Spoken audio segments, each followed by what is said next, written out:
There was a time when people used to say, "Red sky at night, sailors delight. Red sky in the morning, sailors take warning."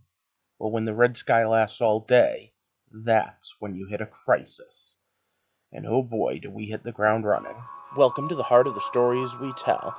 My name is Rob, and tonight I will be reviewing. Crisis on Infinite Earths. Dun dun dun. And now I'm recording this before the airing of the first episode, although looking at the lineup, it looks like night 1, night 2, and night 3 will be before the break, and then night 4 and 5 will be after, back in January. This thing looks amazing, although I'm just going to make some predictions right now. They won't recruit anywhere near the team I would have recruited. With infinite worlds, that means infinite Supermen and infinite Kryptonians, and let's be honest, that's really what you want. Unless you need a specialized set of skills, you need all the Supermen. Alright, maybe they're going to do that. But, I mean, seriously, Army of Kryptonians, what could stand up to that? And it doesn't even just have to be Supermen. We can have an army of Supergirls, Superwomen. That could be pretty cool. And, yeah, there's not as many of them to go around. Although, technically, there's Helen Slater still. Just gonna throw that out there.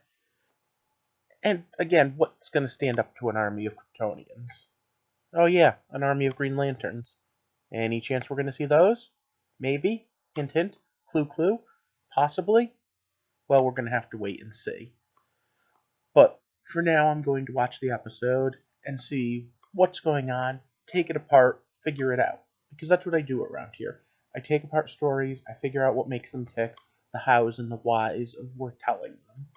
And then I come on here and I give you different theories about what's going on, what will happen, what has happened. If that sounds interesting and you want to click a button to try to help, you can always subscribe now, hit my Patreon up, or just leave a comment. But alright, these episodes were and are kinda complex. They're things that you're going to have to think about, not just because of what they're based on, but because there's a lot of stories they're jamming together. If ever anything felt like homework, prepping for a major comic book crossover does. And I think that they managed to pull that off well for a TV show. Yeah, you don't need to know what Kevin Conroy did as Batman, just that his voice is totally Batman. And you don't need to know who this guy is, but I kind of hope you need to know who this guy is. I'm hoping we're going to see Spectre. And this is the actor that played Jim Corrigan way back in the Constantine series, which has now been kind of sort of brought into this by Constantine being in Legends of Tomorrow. In Crisis on Infinite Earth, Spectre played a big, crucial role, but only at the end, and I'm curious if he will here. But either way, worlds will live, and worlds will die, and these are the primary heroes saving it. And I'll warn you right now, there is almost definitely going to be a cliffhanger, not just at the end of each night, but a huge one coming up before we hit this break. So, with all that out of the way, let's throw back, enjoy, and talk about what happened tonight on Supergirl, the first part of Crisis on Infinite Earths. So, once again, it's stop. Spoiler time. Ba-da-na-na. Okay, so we hit the ground running with Earth's destroyed. And alright, so Earth 89, the Batman from 1989, that was pretty amazing. Burt Ward's guest appearance, the Holy Rusted or Holy Red Sky, had whatever it was also amazing. But both of those I kind of saw coming with the previews. I have to say, Titans should have seen it coming. I didn't. Although, so quickly we threw away the idea of secret identities, people calling Superman Clark, the fact that Lois is just there. Those are things that just kind of a little irk me, but kind of make sense, and things that I'm used to by reading Justice League comics. Batwoman, on the other hand, really hit me the wrong way. Well, gee, I guess everyone should start calling me Kate. No, we have secret identities and code names for a reason, Kate. Maybe they should call you Batwoman. And the way it was just a quick 180. Like, 1 second she's punching Harbinger for bringing her here, because she has no idea who the Monitor really is. And then, on the other hand, she's like, oh, wait, nope, just call me Kate. And I guess Monitor has hid a whole bunch of stuff. So, we're going to have to see exactly how this plays out. because there seems to be some amazing tricks coming up. But I'm assuming we're going to have to wait until later in the crossover to see that stuff. Tonight's episode really focused on getting, I'm going to say, the team together. I liked the whole idea of Lena, oh, well, if the Earth's in danger, I'm going to, of course, work with you. But at the same time, I kind of got a little annoyed because as soon as the Shadow Demons were about ready to show up, we needed an excuse to get rid of the powerhouse Kryptonians. Oh, go save that thing off screen while those of us with no powers and the Atom fight off the Shadow Demons. You do realize that no one lives if this thing falls, right? Although I did love how Oliver just so nonchalantly, yeah, I guess it's just like an army we've never faced before. Shadow Demons. I wasn't sure we'd see them, but I'm very glad we did. But sending away pretty much half the team, Superman and Supergirl are off stopping the earthquake from ripping half the continent off. Lois, Brainiac, and White Canary are off saving Jonathan. A subplot we totally needed. And then on top of all that, we get hit with Martian Manhunter is off coordinating. So just to quickly update, that means we have Batwoman, no powers. Badass, but no powers. We had the Atom, who I guess is quasi-Iron Man with his armor, but only quasi at best. Green Arrow and Green Arrow, yeah, Oliver and Maya. And that's our four-person team for our first real hit. By the way, where was Barry during all this? Wouldn't you think a speedster would be an important asset if you were expecting to face an army? Even just an army of normal people. And this is where I start to get annoyed. Back during the opening days of Legends and the end of me watching Flash, I termed a phrase the firestorm effect. I was joking about the fact that Flash is always just not fast enough to handle things, and that Firestorm was always just not available. The one episode that appalled me the most, I think the one that actually got me to term the phrase, had a moment where half of Firestorm was sent with Ray because they needed a scientist, when the other half of Firestorm is a scientist. Literally just so they couldn't form Firestorm and solve the problem. Well, that happened here just on a team unit. Now, yeah, we get that great moment where, oh, but now we're here to save the day. But even then, we then send Kara and Cal up to recharge the power cells. We get like a minute or two of really badass fighting. But realistically, most of what we've got is just a holding pattern. And during that holding pattern, we need to keep our biggest power hitters off the field. And now again, remember that we have time travel, we've known this crisis is coming, and we have like a dozen superheroes running around just on the Earths we know. Not mentioning all the ones we don't know, and that's still not talking about the fact that we could recruit a full army of Supermen.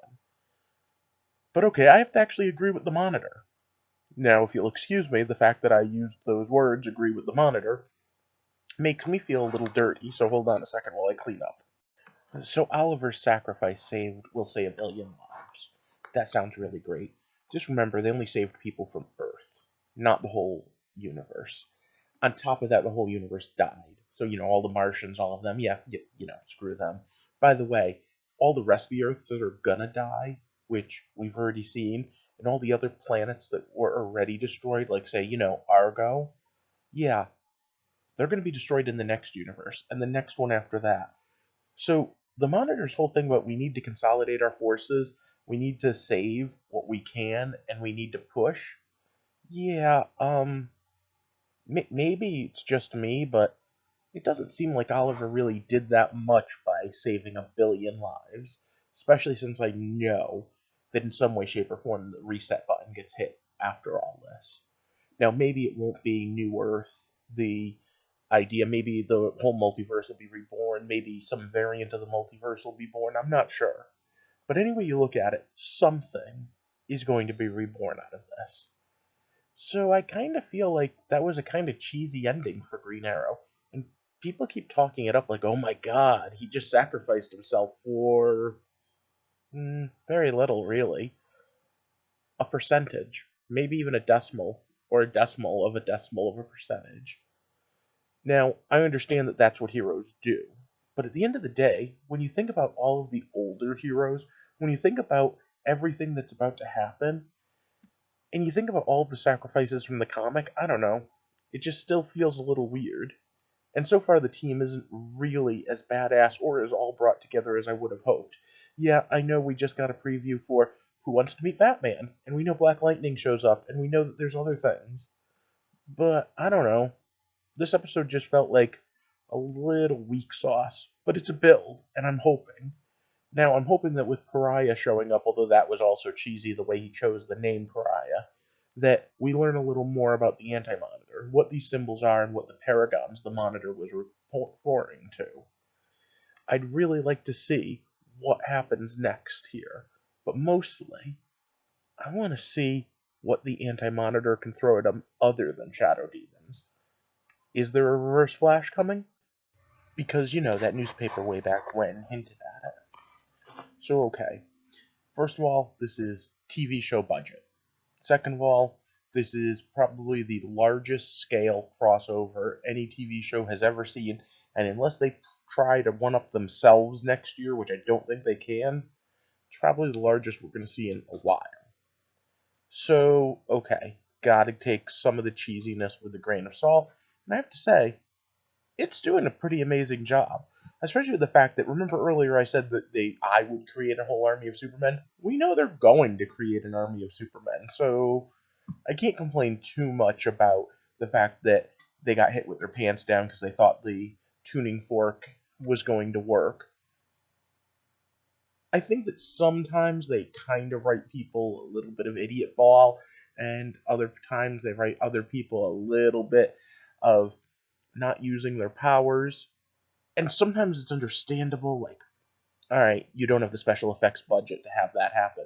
But I'm like, can't you write the story in such a way that you can focus on someone while still showing that other people in the background are doing stuff? I don't know. Maybe I'm just complaining too much.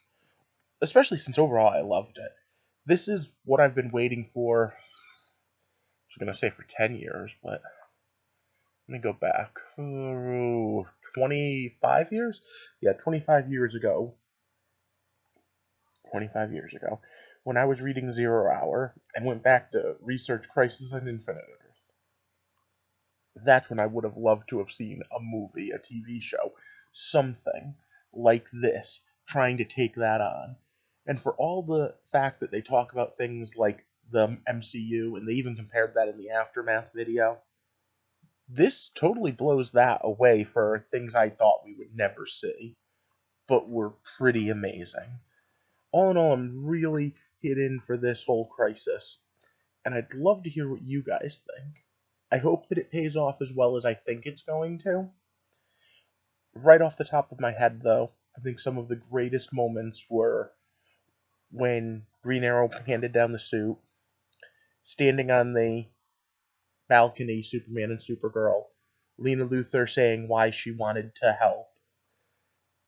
Some of the worst moments were, again, when they kind of Firestorm affected people, and especially the entire subplot with John that really went nowhere other than to take people away, and I guess to give Stephen Amell a little more badass moment to fight White Canary. I felt his death was a little undercut, but I have to say, I still think the worst moment was You Should All Call Me Kate. That felt so undeserved, especially since Supergirl already knew she was Kate. So I don't know, but my mind is still blown about the fact of all the crossovers. I mean, the Titans, the 1989 Batman.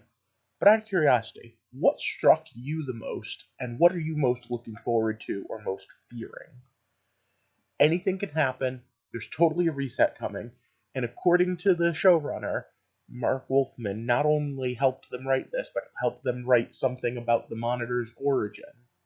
So what are you looking forward to? Leave me a comment down below so that we can talk. And of course, this is the part where YouTube hosts ask you to like and share. And if you haven't yet, click that subscribe button, because we are going to go full bore into the crisis. And I want to give a big shout out to my Patreons who are helping me make this channel possible, little bit by little bit, trying to build it up. So let me know what you think. And most importantly, let's talk about what other shows could happen in this multiverse. For now, I hope you have a good night. I'll see you tomorrow night for part 2, when Earth 1 gets hit. Thanks for watching.